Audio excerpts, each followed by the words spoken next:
To Tom Duffy's B-25, and here they come, ladies and gentlemen, North American P-51 Mustangs, all four heading to the skies now.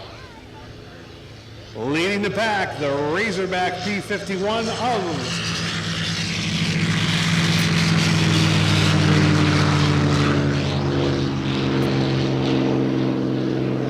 of the Tuskegee Airmen. Doug Rosendahl at the controls of that Razorback P-51. He'll be up here to talk to us a little bit later. Next to go, from the Commemorative Air Force,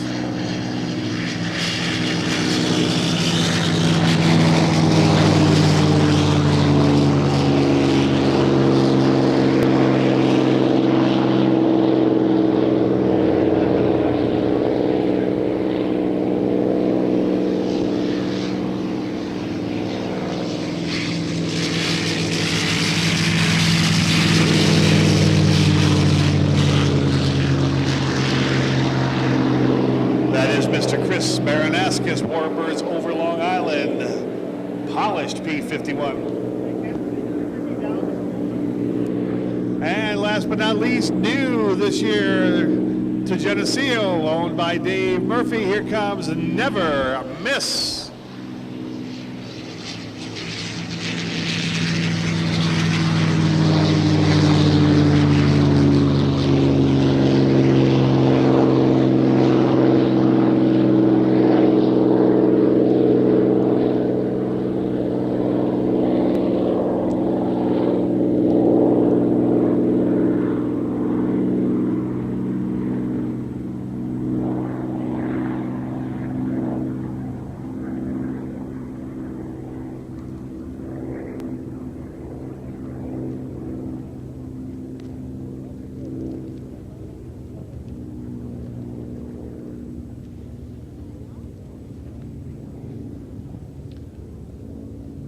As North American Top Gun returns with their T6. That last Mustang to take off, just purchased last year by Russell Cecil and Dave Murphy out of Perth, New York.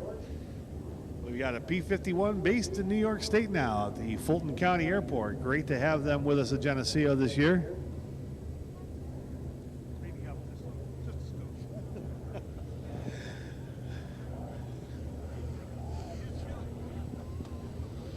And next on takeoff, here comes Mr. Tom Duffy out of New Jersey. He's got a great collection of warbirds and always participates here at Geneseo. His B-25 takeoff time, now on takeoff roll.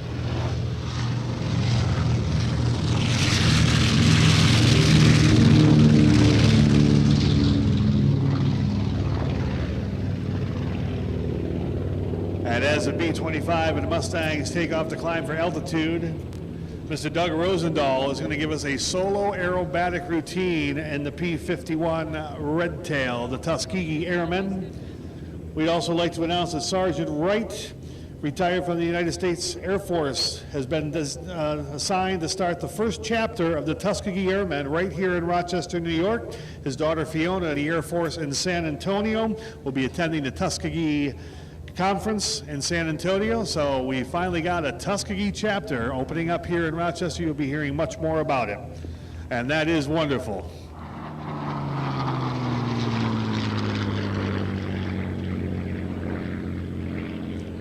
Their motto, lest we forget, and they use these airplanes to tell the story of air power in America and the role airplanes have played in keeping Americans free.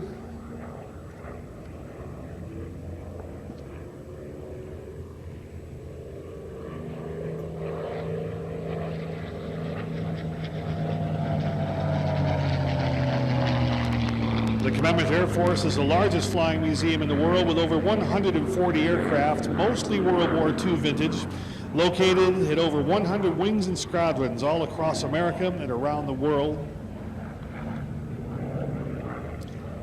This is a Razorback P-51, early version.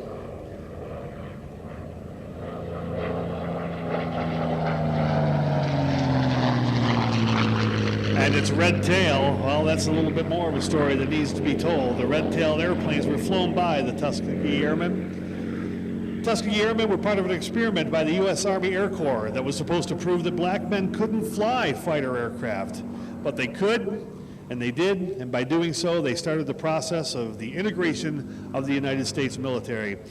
Now watch as the Mustang sets up for a big barrel roll. Listen to the sweet sound of that Rolls-Royce Merlin V12, 1,490 horsepower.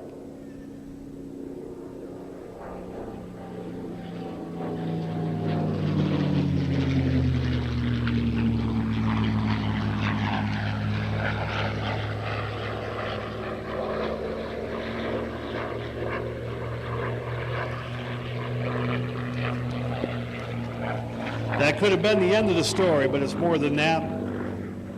It's a story about achieving dreams by working hard and focusing goals. The airmen set out to prove that they could fly and fight. And because of their pursuit of perfection, they earned a reputation where the Tuskegee Airmen would stick with their bombing pilots no matter what the situation was. And now from your left, a 4-point roll in the P-51 Mustang.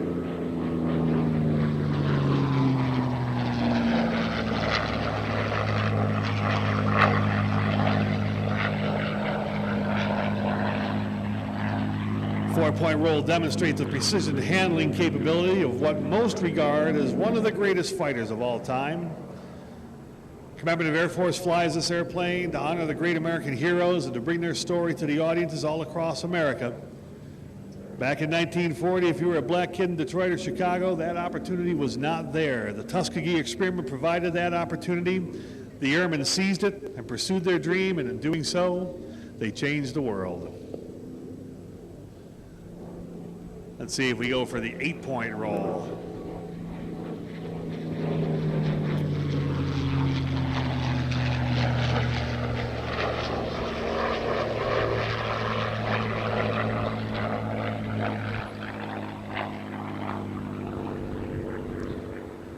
They fly this airplane to inspire young people to reach for their dreams.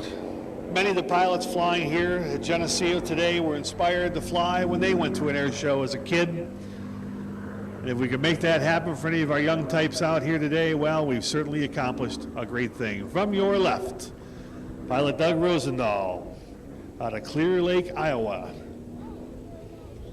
Let's see if we go for the 8-point roll this time. There, we got it. 2, 3, 4, 5, 6, 7, and 8. Doug Rosendahl has 32 years of flying experience, over 10,000 hours and 150 types of aircraft. Flight instructor, FAA designated examiner. The Tuskegee Airmen P-51 is based at the Minnesota wing of the Commemorative Air Force out in St. Paul, Minnesota. Red Tail Project, dedicated group of volunteers that keep the airplane in tip-top shape.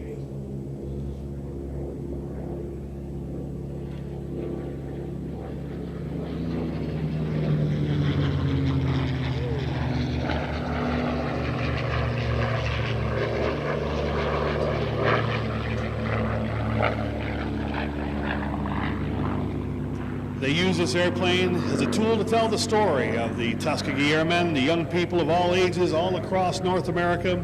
They're currently raising funds to build a traveling exhibition that will accompany the airplane on its tours. You can learn more about it at the redtail.org website.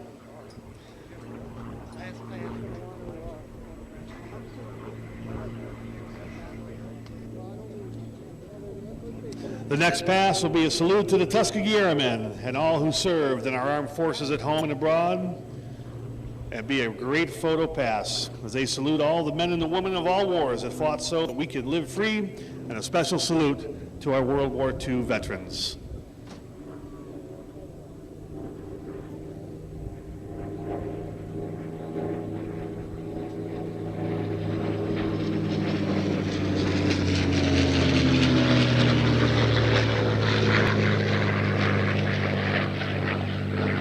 Doesn't get much better than that, does it, folks?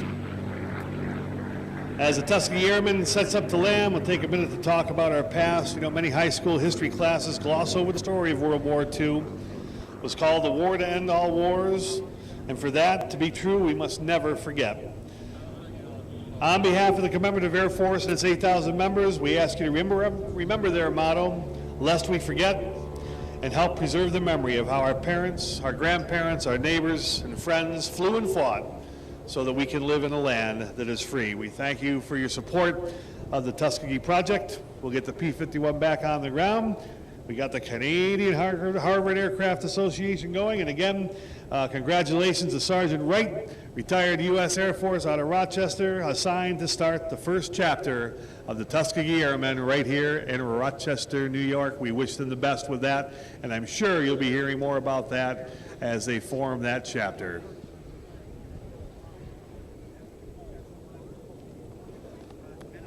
Veterans, military personnel, I hope you're all gathered up here. We had a great